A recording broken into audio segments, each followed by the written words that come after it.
Bismillahirrahmanirrahim.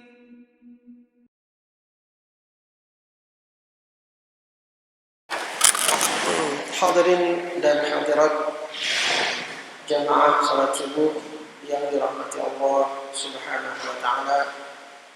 Alhamdulillah, mari kita memuji Allah Subhanahu wa taala, mengagungkan Allah Subhanahu wa taala serta bersyukur atas nikmat-nikmatnya yang senantiasa tercurah dan tidak pernah terputus kepada kita semua, utamanya nikmat iman dan Islam yang merupakan nikmat yang paling berharga, nikmat yang paling besar yang Allah anugerahkan pada seorang hamba.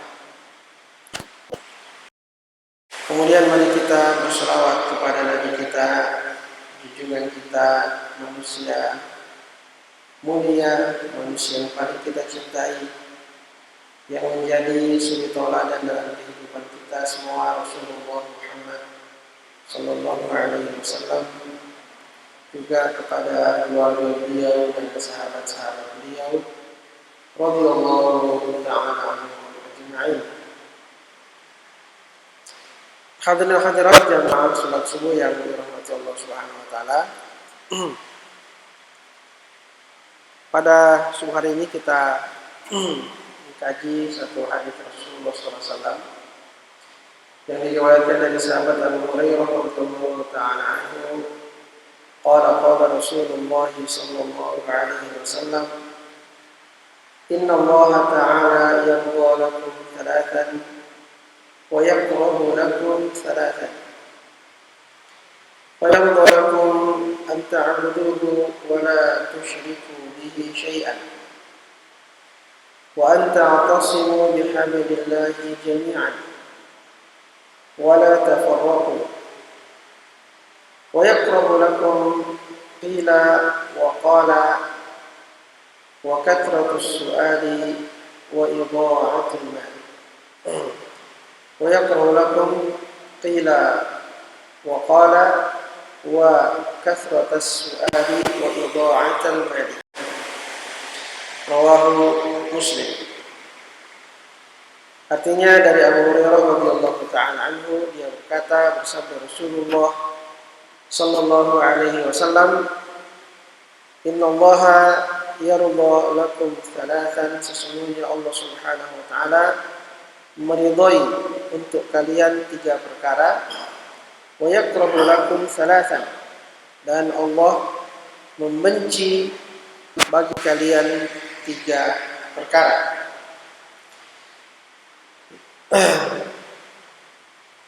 Fayarda lakum an ta'buduhu wa la tusyriku bihi syai'an. Maka Allah meridhai untuk kalian hanya kalian menyembahnya dan kalian tidak mempersekutukan dia dengan sesuatu apapun. Wa an ta'tasimu bihablillahi jami'an wa la tafarraqu, dan agar kalian semua berpegang teguh dengan tali agama Allah Subhanahu wa taala, dan janganlah kalian berpecah belah. Wa yakrahu lakum qila wa qala, dan Allah membenci bagi kalian dikatakan dan mengatakan. Wa kathratus su'ali, dan banyak bertanya. Wa idha'atul mali, dan menyia-nyiakan harta. Rawahu Muslim. Hadis ini diriwayatkan oleh Imam Muslim. Dalam hadis ini Rasulullah sallallahu alaihi wasallam menyampaikan kepada kita 6 perkara juga. Lalu kita membahas hadis tentang 7 perkara yang membinasakan. Sebelumnya kita membahas hadis tentang 7 golongan manusia yang mendapatkan naungan Allah pada hari kiamat. Maka hadis kita pada sore hari ini adalah 6 perkara, 3 diantaranya perkara yang disukai oleh Allah Subhanahu wa taala, diridhai oleh Allah Subhanahu wa taala, dan 3 perkara yang dibenci oleh Allah Subhanahu wa taala. Dia bersabda, innallaha yardha lakum thalathan. Sesungguhnya Allah Subhanahu wa taala meridhai untuk kalian 3 perkara. Meridhai sama dengan menyukai. Dan ridho Allah Subhanahu wa taala itulah yang kita kejar, bagaimana agar Allah Subhanahu wa taala meridhai kita. Karena itu semua perkara-perkara yang kita tahu bahwasanya Allah Subhanahu wa taala meridhoinya, maka kita upayakan untuk mewujudkannya dalam kehidupan kita. Allah berfirman tentang keridhaannya, wa ridwanun minallahi akbar. Dan ridha Allah itulah yang paling besar. Wa ridwanun minallahi akbar. Ridha Allah itulah yang paling besar. Dan itu ketika Allah Subhanahu wa taala menyebutkan tentang Rasulullah SAW dan para sahabat beliau, Allah berfirman, Muhammadun Rasulullah walladzina ma'ahu asyidda'u 'alal kuffar ruhama'u bainahum tarahum ruk'an sujjadan yabtaghuna fadlan minallahi wa ridwana. Muhammad adalah Rasulullah dan orang-orang yang bersama dengan beliau asyidda'u 'alal kuffar, bersikap keras kepada orang-orang kafir, tegas kepada orang-orang kafir, ruhama'u bainahum, dan mereka saling berkasih sayang di antara mereka, tarahum ruk'an sujjadan, kemudian mereka rukuk dan sujud, yabtaguna, mereka mengharapkan fadlan minallah, karunia dari Allah, pahala dari Allah, waridwana, dan mengharapkan ridha Allah Subhanahu wa taala. Ya, mengharapkan ridha Allah Subhanahu wa taala. Maka ridha Allah itu adalah merupakan tujuan yang tertinggi. Ya, kata ulama, tujuan yang tertinggi itu adalah ridha Allah Subhanahu wa taala. Karena kalau Allah Subhanahu sudah ridha kepada kita, maka pasti Dia akan memberikan ampunannya, pasti Dia akan memasukkan kita ke dalam surganya. Ya, kita beribadah, kita menjalankan ketaatan dalam rangka bagaimana agar Allah Subhanahu wa taala ridha kepada kita. Nah, itu ketika hamba sudah sampai pada derajat Allah ridha kepadanya, ini merupakan di antara ciri dia merupakan orang yang sampai pada derajat yang tertinggi, karena Allah sudah meridhainya. Ya. Dalam surah Al-Bayyinah disebutkan tentang orang-orang yang beriman, radhiyallahu anhum wa radu anhu, dzalika liman khasyiya Allah. Radhiyallahu anhum, Allah ridha atas mereka. Wa radu anhu, dan mereka juga ridha kepada Allah Subhanahu wa taala. Dzalika liman khasyiya rabbah, itu diberikan Allah kepada siapa yang takut kepada Tuhannya. Kalau Allah sudah ridha kepada seseorang, maka Allah Subhanahu wa taala akan memberikan ampunannya. Jadi meskipun kita berbuat kesalahan, tergelincir dalam beberapa satu atau dua atau beberapa perkara, kalau Allah sudah meridhai kita, maka pasti Allah akan memberikan ampunannya. Itu kalau Allah sudah ridha. Maka seperti misalnya para sahabat yang ikut dalam perang Badar. Ya.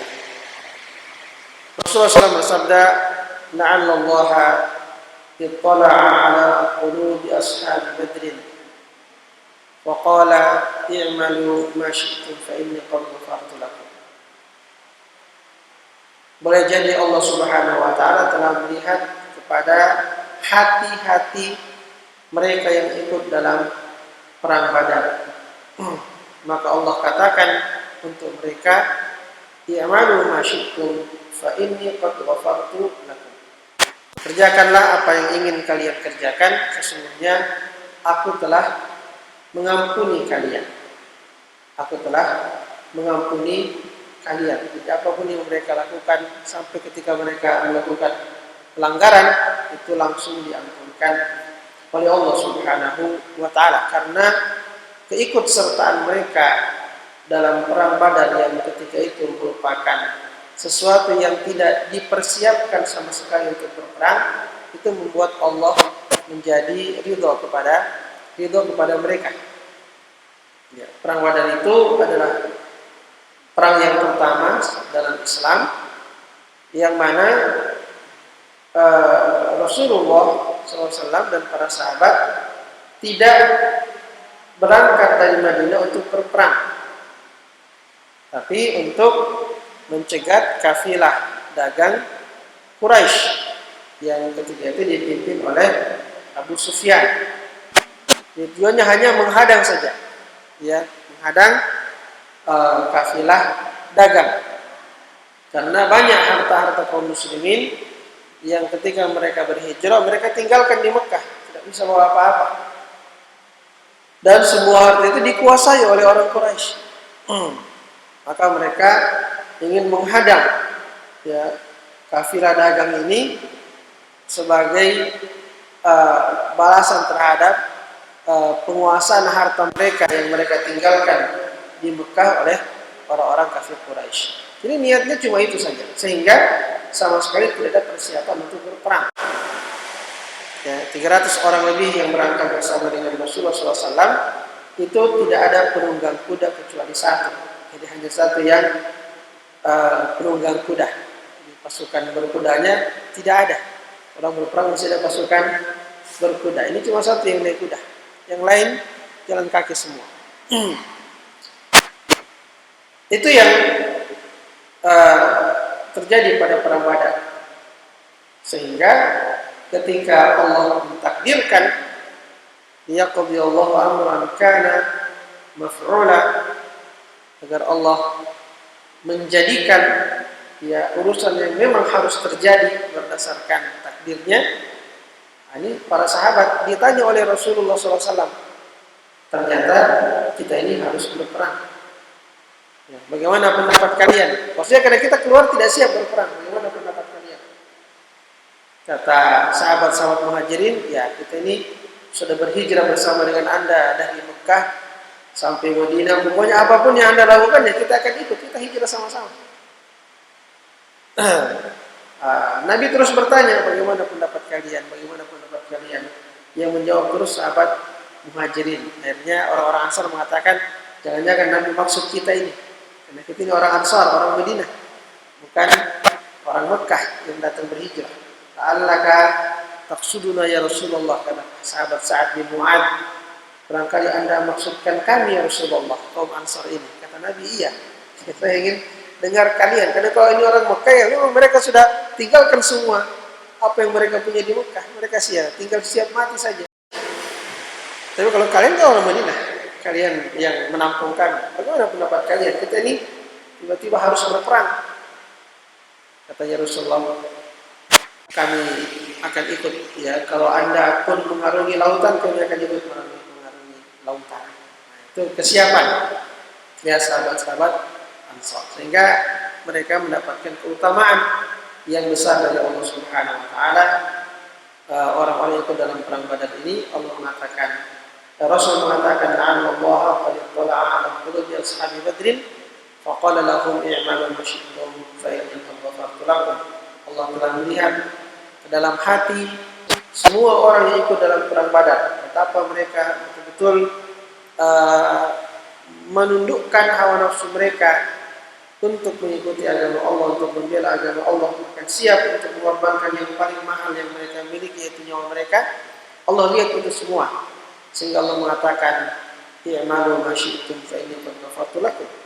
Kerjakanlah apa yang kalian inginkan, karena sesungguhnya aku telah mengampuni dosa kalian. Jadi belum lagi berbuat, sudah dijanjikan pasti akan diampuni. Begitu ketika Allah Subhanahu wa taala meridhai seseorang atau meridhai suatu kaum. Karena itu memang ridha Allah ini adalah tujuan yang terbesar. Ya. Kan sebagian ulama mengatakan bahwa ridha Allah itu surga Allah itu adalah merupakan asar daripada ridha Allah, merupakan efek ya, dia mengikut kepada ridha Allah Subhanahu wa taala. Surga itu mengikut kepada ridha Allah. Artinya karena Allah ridha, maka kita dapat surga. Jadi ridha Allah yang paling tinggi memang, seperti disebutkan dalam ayat tadi, wa ridwanun minallahi akbar, bahwa ridha Allah itu yang paling besar.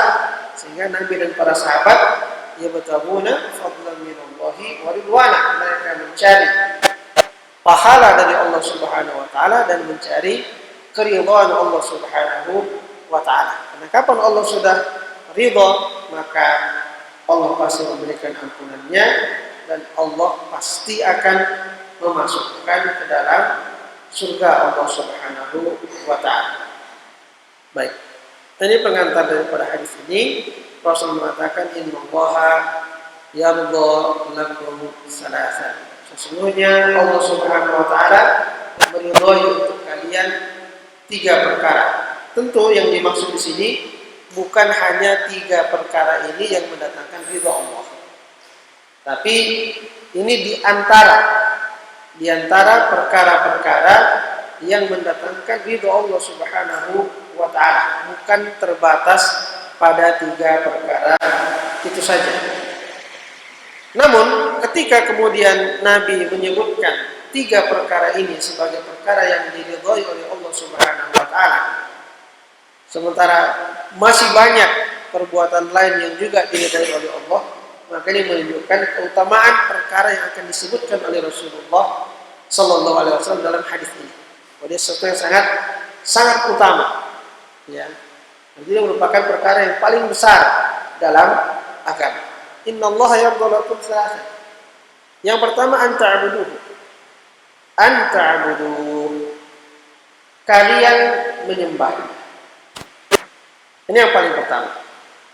Yang mendatangkan ridha Allah Subhanahu wa taala kepada kita, kalau kita menyembah Allah Subhanahu wa taala, kita beribadah kepada Allah Subhanahu wa taala.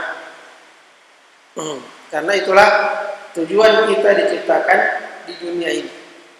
Allah berfirman, wa ma khalaqatul jinna wal insa illa liya'budun, dan tidaklah menciptakan jin dan manusia kecuali agar mereka beribadah kepadaku. Ya'budun, abada ya'budu, beribadah atau menyembah. Kalau sekarang tadi anta'buduhu, engkau menyembahnya, engkau beribadah kepadanya, engkau menghambakan diri kepadanya. Anta'buduhu, inilah perkara yang paling diridhai oleh Allah Subhanahu wa taala. Bahwa kita menyembah Allah Subhanahu wa taala ini merupakan konsekuensi dari syahadat. Konsekuensi dari syahadat, seorang dinyatakan sebagai muslim kalau dia bersyahadat. Dia mengatakan pada syahadat yang pertama, asyhadu an la ilaha illallah, aku bersaksi tidak ada sembahan kecuali Allah. Maka bukti yang paling nyata atas pernyataan tersebut, kita mengatakan tidak ada yang disembah kecuali Allah. Bukti yang paling nyata adalah sembah Allah. Ya, yang pertama sembah Allah. Setelah itu tinggalkan semua sembahan selain Allah. Jadi, biar orang tidak menyembah selain Allah, tapi juga tidak menyembah Allah, jadi namanya mulhid. Tidak ada yang disembah. Ya. Tidak percaya Tuhan. Apa istilahnya itu? Ateis atau apa ya? Kalau dalam Islam namanya mulhid. Ya, tidak percaya apa, tidak ada yang disembah, tidak ada apa-apa. Tidak Allah, tidak juga selain Allah. Maka ini yang paling buruk ini namanya mulhid. Dia keluar dari fitrah. Keluar dari fitrah. Karena fitrah manusia itu akan mengakui bahwa dia diciptakan, dia membutuhkan sembahan. Jadi kalau tidak menyembah Allah, biar juga tidak menyembah selain Allah, tapi tidak juga menyembah Allah, tidak menghambakan diri kepada selain Allah, tapi tidak juga menghambakan diri kepada Allah, maka dia adalah manusia yang paling buruk, mulhid. Sehingga bukti daripada la ilaha illallah adalah bahwa kita menyembah Allah Subhanahu wa taala, bahwa kita beribadah kepada Allah Subhanahu wa taala. Anta'buduhu, engkau beribadah kepadanya. Ya, kata abada ya'budu ini biasa diartikan dalam bahasa Indonesia dengan menyembah, biasa juga diartikan dengan beribadah, ya, atau juga dengan menghambakan diri kepada Allah Subhanahu wa taala. Nah, kalau arti bahasanya dalam bahasa Arab, ya abada ya'budu itu menghambakan diri. Al-abdu artinya hamba, budak. Ya. Budak, al-abdu itu budak. Ya, maka abada ya'budu orang yang memperbudakkan dirinya. Ya, dia memperbudakkan dirinya kepada sesuatu. Itu arti bahasa, ya, secara etimologi dari kata abada ya'budu. Dia merendahkan dirinya, menundukkan dirinya, menghinakan dirinya, siap untuk diapakan saja. Itu namanya budak. Jadi budak itu zaman dahulu tentu ada perbudakan, ya, di zaman dahulu ada perbudakan. Yang namanya budak itu tidak memiliki kemerdekaan. Ya, bisa dikatakan budak itu tidak memiliki dirinya sendiri. Ya, sampai dirinya sendiri pun dia tidak memiliki. Siapa yang memiliki dirinya? Majikannya, tuannya. Itulah hakikat budak. Abdul. Jadi orang yang tidak memiliki apa-apa, bahkan dirinya sendiri pun dimiliki oleh yang lain. Maka ketika kita menjadi Abdullah, menjadi budaknya Allah, hambanya Allah Subhanahu wa taala, kita harus menyadari bahwa kita tidak memiliki diri kita sebenarnya, tapi kita dimiliki oleh Allah Subhanahu wa taala. Maka kita punya pernyataan inna lillahi wa inna ilaihi raji'un. Ketika ada yang meninggal dunia, ada musibah, kita ingatkan diri kita, memang kita ini tidak memiliki, diri kita pun tidak kita miliki. Inna lillahi, kita ini miliknya Allah, kita ini kepunyaan Allah. Sehingga ketika kita mendapatkan musibah, ada sesuatu yang diambil oleh Allah dari kita, ya kita ingatkan diri kita, ini memang milik Allah. Ya, jangankan yang kita miliki, diri kita saja adalah milik Allah Subhanahu wa taala. Ingatkan diri kita, inna lillahi, supaya bisa bersabar tuh ketika mendapatkan musibah. Kita ingatkan diri kita, wahai diri, inna lillahi, kita ini miliknya Allah. Ya. Kalau Allah mau ambil diri kita, itu milik Allah, apalagi yang kita miliki. Tentu juga adalah merupakan milik Allah Subhanahu wa taala. Karena kita adalah milik Allah, dan apa yang kita miliki adalah milik Allah, maka semua ini akan kembali kepada Allah, kembali kepada pemiliknya. Inna lillahi wa inna ilaihi raji'un. Kita adalah milik Allah dan kita akan kembali kepada Allah Subhanahu wa taala. Nah, itu orang yang sadar dengan kehambaannya. Ya, orang yang sadar bahwa dia adalah hamba, bahwa dia adalah budaknya Allah Subhanahu wa taala, maka dia akan memperbudakkan dirinya kepada Allah. Dia akan menghambakan dirinya kepada Allah. Karena itu abada ya'budu tidak hanya sekedar kita melaksanakan sholat sebenarnya. Tidak hanya sekedar kita menjalankan aktivitas peribadatan. Meskipun tadi itu merupakan tanda yang paling nyata. Tanda yang paling nyata bahwa kita menghambakan diri kepada Allah, ya kita menyembah Allah. Ini kan yang paling nyata nih. Sampai kita ruku, sampai kita sujud di hadapan Allah Subhanahu wa taala, ini adalah tanda yang paling jelas bahwa kita memang memperbudakkan diri kita kepada Allah sampai kita sujud di hadapan. Ini kan sujud sudah merupakan istilahnya secara lahiriah dia adalah pertunjukan ya yang kita tampakkan bahwa kita memang merendahkan diri kepada siapa yang kita sujudi itu. Itu sujud sudah tidak ada penghormatan yang lebih rendah daripada sujud. Ya. Dan orang menghormatkan ada yang hormat begini. Nah, ini masih di atas dia. Ya. Seperti polisi tentara kan begini hormatnya. Kalau orang Jepang dia hormat, ya ini Pak Maruf lama di Jepang dia tunduk begini. Ya, dia bungkuk. Wah, dia sudah mulai merunduk. Ya kan? Kalau kita itu ruku namanya. Ya. Maka semakin dia rendah, semakin tinggi penghormatannya itu.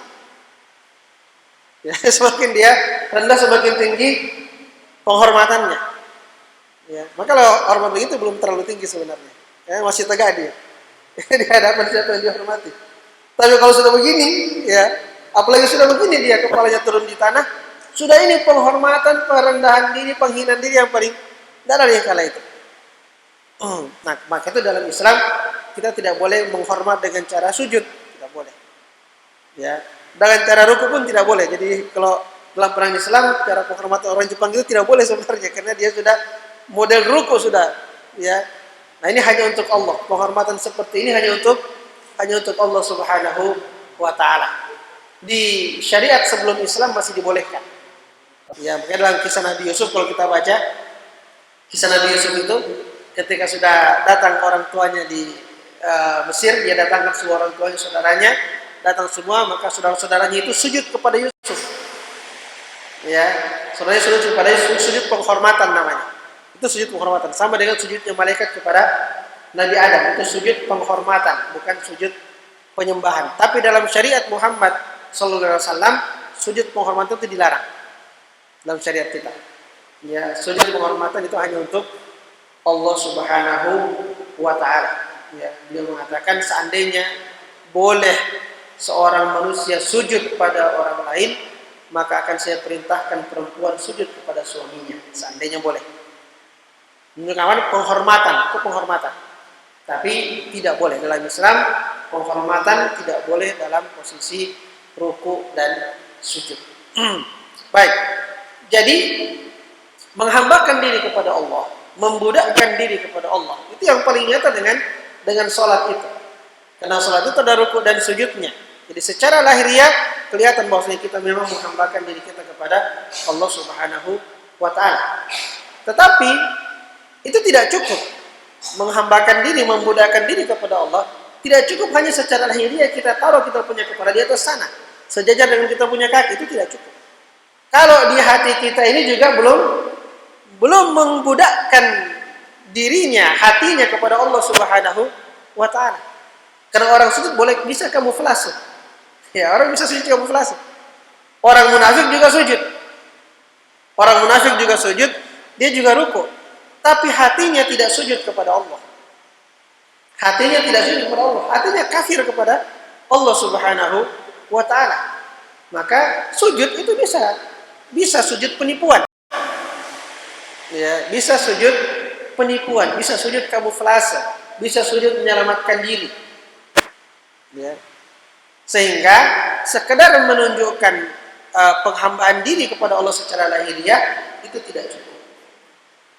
Yang sempurna adalah ketika secara lahirnya dan secara batinnya dia memang menghambakan dirinya, memperbudakkan dirinya kepada Allah Subhanahu wa taala. Sehingga yang namanya hamba itu tidak hanya sekedar melaksanakan sholat. Sholat memang adalah tanda yang paling jelas dari penghambaannya kepada Allah. Tapi selain daripada sholat, seluruh kehidupannya harus dia perbudakkan dirinya kepada Allah. Hati yang kemudian telah menyembah Allah, hati yang telah memperbudakkan diri kepada Allah Subhanahu wa taala itu siap diperintah, siap dilarang. Itulah penghambaan diri. Itulah membudakkan diri kepada Allah Subhanahu wa taala. Kalau hati kita masih suka meronta-ronta begitu, ya, masih suka menentang, maka belum dikatakan dia menghambakan diri dengan sebenarnya. Maka itu orang munafik tadi dia sholat, dia ruku, dia sujud, tapi hatinya ingkar kepada Allah Subhanahu wa taala, hatinya tidak mau tunduk kepada Allah Subhanahu wa taala. Sehingga anta'buduhu ini, bahwa engkau menyembah Allah, itu mesti kita pahami dengan penghambaan diri kepada Allah secara lahir dan batin. Penghambaan diri kepada Allah Subhanahu wa taala secara lahir dan batin kita. Ya, sehingga tidak akan sempurna keimanan kita sampai hawa nafsu kita ini tunduk kepada semua yang diperintahkan ataupun dilarang oleh Allah Subhanahu wa taala. Saat itulah baru kemudian kita mencapai kesempurnaan iman. Makanya para sahabat Nabi itu berada pada puncak iman yang tertinggi. Karena mereka sampai kualitas iman mereka itu sampai mengatakan sami'na wa ata'na. Sami'na wa ata'na. Kami dengar ya Allah dan kami taat. Sampai setingkat itu para sahabat Nabi. Sehingga apapun yang kemudian Allah perintahkan, mereka jalankan. Apapun yang Allah larang, mereka tinggalkan. Itu seketika. Contoh misalnya, ini contoh bagaimana para sahabat itu membudakkan dirinya kepada Allah. Bagaimana hatinya betul-betul tunduk kepada Allah. Khamar itu minuman keras, dulunya dihalalkan dalam Islam. Dia nanti diharamkan setelah hijrah ke Madinah.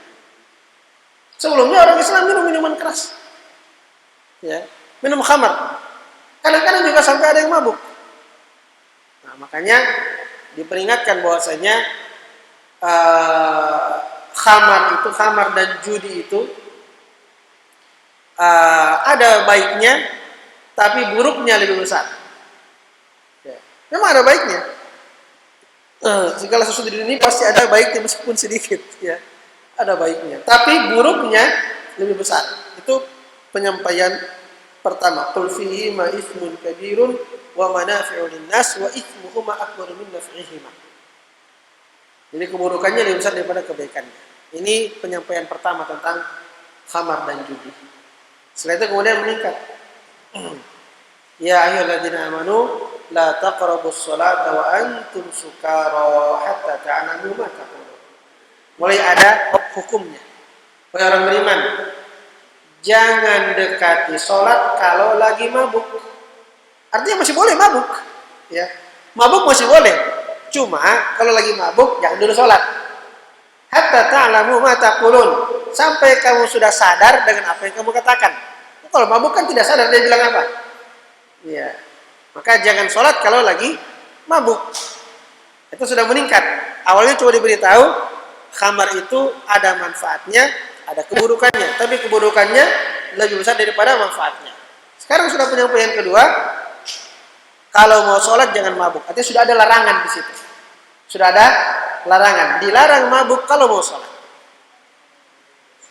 Ya. Sampai nanti yang terakhir yang ketiga baru kemudian Allah menegaskan, ya, bahwa dia merupakan perbuatan syaitan, maka dia harus dijauhi. Ya, min amali syaitani fajtanibuh. Disitulah baru kemudian diharamkan. Jadi para sahabat itu interaksi mereka atau kebutuhan mereka kepada khamar itu besar, ya, karena minuman mereka di zaman jahiliyah dan di awal Islam belum dilarang, masih halal. Tapi ketika turun surah Al-Maidah itu tentang khamar, innal khamra wal maisir wal ansab wal azlam rijsun min amali syaitan fajtanibuhu. Begitu ayat ini sampai kepada mereka, jadi para sahabat yang ketika itu turun ayat ini langsung disebarkan, disampaikan. Ya. Anas bin Malik menceritakan bahwasanya ada orang-orang yang begitu mendengarkan ayat ini langsung dituang apa yang ada di tangannya. Sebegitu tingginya derajat penghambaan diri para sahabat kepada Allah. Mungkin orang kalau mau minum bilang, sudah haram ini.